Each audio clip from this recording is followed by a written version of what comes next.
Hello students, this is Bhupendra.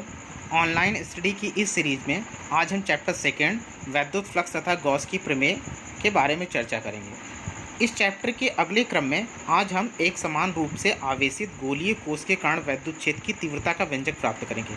यहाँ पर हमने एक डायग्राम क्रिएट किया गया है, मतलब कैपिटल आर रेडियस का हम एक गोलीय पृष्ठ खींचते हैं। उसके आंतरिक में एक डॉटेड क्रम में एक पृष्ठ है और एक वाह्यता पृष्ठ है। तो यहाँ से इसका सेंटर पॉइंट O है, O से R डिस्टेंस पर कोई पॉइंट P है जहाँ पे हम वैद्युत क्षेत्र की तीव्रता का व्यंजक प्राप्त करेंगे।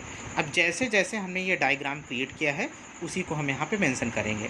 माना कि R त्रिज्या की एक विलगित गोलीय कोश है जिस पर आवेश प्लस Q एक समान रूप से वितरित है। यहाँ देख रहे हैं इसके चारों ओर क्या है, धनावेश है।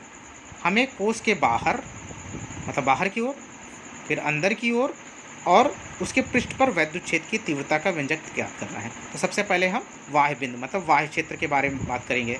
तो वाह्य क्षेत्र के क्रम में माना कि आवेशित कोश के केंद्र O से, अब यहाँ देखते हैं ना, O से R डिस्टेंस पे P है, तो यहीं पर हमें निकालना है। तो केंद्र O से R दूरी पर, where R is greater than R, एक बिंदु P है जिस पर वैद्युत क्षेत्र की तीव्रता का व्यंजक प्राप्त करना है। अब यहाँ पे इसके करने के लिए हम पहले यहाँ जाएंगे, तो वहाँ पे हमने एक P पॉइंट पाना है। तो बिंदु P से गुजरने वाला R त्रिज्या का एक संकेंद्रीय गोलीय पृष्ठ खींचते हैं उसके चारों ओर, जिसे हम क्या कहते हैं, गॉसियन पृष्ठ कहते हैं। आवेश वितरण की सममिति के कारण गॉसियन पृष्ठ के सभी बिंदुओं पर वैद्युत क्षेत्र की तीव्रता का परिमाण E समान होगा, जो कि बाहर की ओर होगा। अब यहाँ पे गॉसियन पृष्ठ पर बिंदु P के चारों ओर एक क्षेत्रफल अवयव dA पर हम एक विचार करते हैं, मतलब वहाँ करते हैं कि dA क्या है। तो उसके लिए वैद्युत क्षेत्र वेक्टर E तथा क्षेत्रफल वेक्टर dA दोनों बाहर की ओर दिष्ट हैं, मतलब दोनों का डायरेक्शन क्या है, बाहर है। और E और A दोनों एक ही दिशा में, अर्थात उनके बीच जो अंतरित कोण है वो शून्य है। अतः क्षेत्रफल अवयव dA से होकर जाने वाला वैद्युत flux d phi E vector E into vector dA, और वेक्टर फॉर्मेट हटेगा तो EDA कॉस थीटा आएगा। और यहाँ E और DA क्या है, दोनों एक ही डायरेक्शन पे है, तो उनके बीच का कोण शून्य है, तो कॉस जीरो की वैल्यू 1 EDA। अतः संपूर्ण गॉसियन पृष्ठ से होकर जाने वाला वैद्युत फ्लक्स, दोनों तरफ हम क्या करेंगे, इंटीग्रेशन करेंगे, तो ये हो जाएगा फाई E और ये क्या हो जाएगा, line integral of vector E into vector DA। अब यहाँ पे वेक्टर EDA की वैल्यू क्या है, EDA निकला था, EDA कर दिया, और यहाँ पे क्या, लाइन इंटीग्रल हम DA की ओर कर दिया। ये समझ में है ना।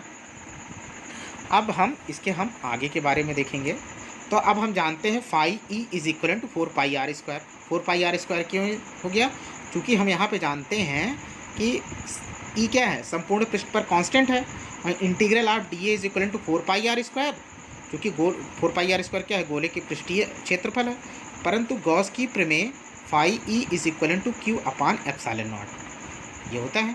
अब ये वैल्यू हम यहाँ पुटअप कर देंगे, तो Q upon epsilon naught is equal to E into 4πr²। 4πr² इसके डिवीजन में चला जाएगा, मतलब भाग में, तो E is equal to 1/4π epsilon naught Q upon r²। अब तो ये हमारा क्या हो गया, हमें वैद्युत क्षेत्र की तीव्रता का व्यंजक प्राप्त हो गया।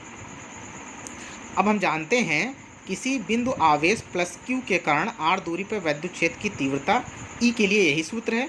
अतः स्पष्ट है कि एक समान आवेशित गोलीय कोश वाह्य बिंदुओं के लिए ठीक वैसे ही व्यवहार करती है जैसे कि संपूर्ण आवेश कोश के केंद्र पर स्थित है।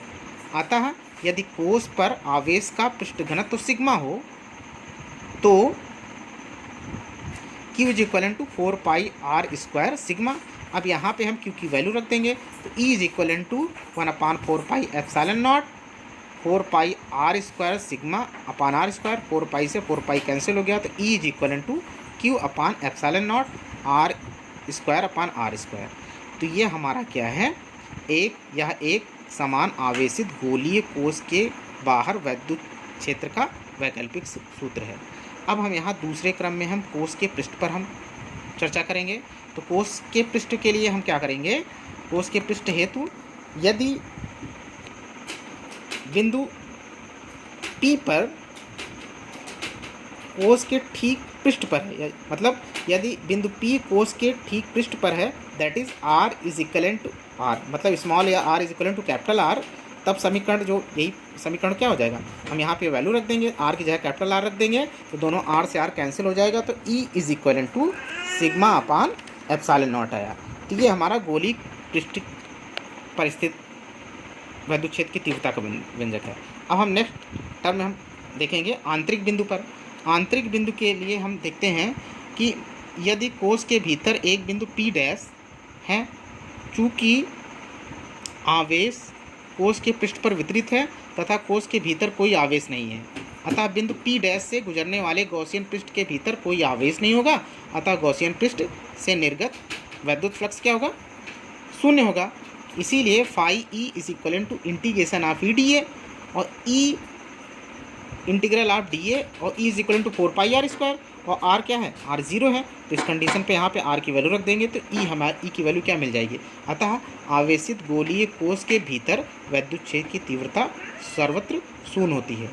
अब यहाँ से ये कंक्लूजन निकलता है कि एक समान आवेशित गोलीय कोश के कारण कोश के केंद्र से आर दूरी के साथ विद्युत क्षेत्र ई का जो वितरण दर्शाया गया है, कोश के भीतर आर इज इक्वल टू 0 से R is equal to R तक विद्युत क्षेत्र ई सभी जगह शून्य है, कोश के पृष्ठ पर अधिकतम है तथा कोश के बाहर व्युत्क्रम वर्ग के नियमानुसार तेजी से घटता जाता है।